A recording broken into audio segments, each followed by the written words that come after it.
Bombshells is back again with a brand new issue, and as such, I'm back again with an all-new review. So let's hop on in and see what happens next, shall we?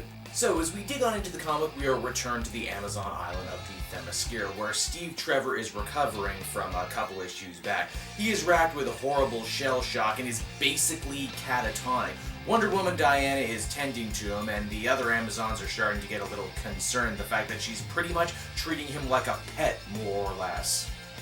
It's during all this time they've spent together, Steve is actually able to tell Wonder Woman about everything that's been going on with World War II. Hitler and all the awful stuff that's happening back in man's world. Now, Diana, being a hero, can't stand for any of this. The way she says that the Amazons are the greatest warriors that history has ever created, so it's only right that they go and help out their allies. Only when she pitches this idea to her mother, Hippolyta the Queen, she's not having any of it. The way Hippolyta feels, they have their own battles they need to fight here at home. They just can't go gallivanting off to help man's world out, especially a man's world that's never helped them and has in many ways endangered their island, like with the dogfight from a couple issues back.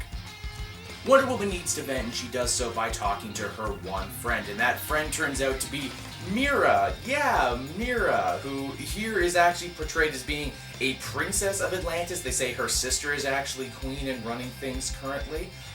Wonder Woman basically concocts a plan to rescue Steve and go to man's world on her very own, and Mera proves to be quite useful in this plan because she uses her magic powers, which are incantations activated by singing, FYI. Yes, you know, just like the Little Mermaid, just like Ursula, if all this wasn't crazy enough. They end up busting Steve out, but before they can do that, Wonder Woman is going to need her classic gear. The tiara, the gauntlets, and of course the lasso. She stopped by her mother's two elite guards, but more than that, these are the two women who helped raise Diana since she was a child. They have themselves a fight, but in the end, the most unexpected thing happens. The two elite guards actually agree with what Diana is doing and give her the magical items, saying that she truly is the future of the Amazons and of the Themyscira, and that she should go to man's world and she should put their best foot forward for the, coming future. A future that can only be made brighter when two worlds come and join as one.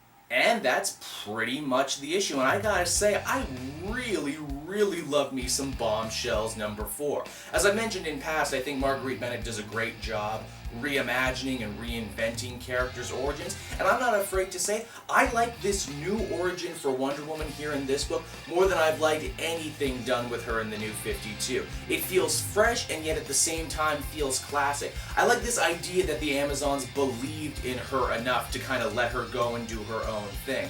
And at the same time, Wonder Woman still kind of feels this shame inside herself for lying to her mother and leaving without her wishes. There's a great line near the end where she says, these are more than magical items. These are a promise that I'm making, that one day I will return home, and when I do, I will put everything right. Overall, I give this one a much-deserved 9.5 out of 10. This might be my favorite issue in the series so far, and I really hope it can keep up.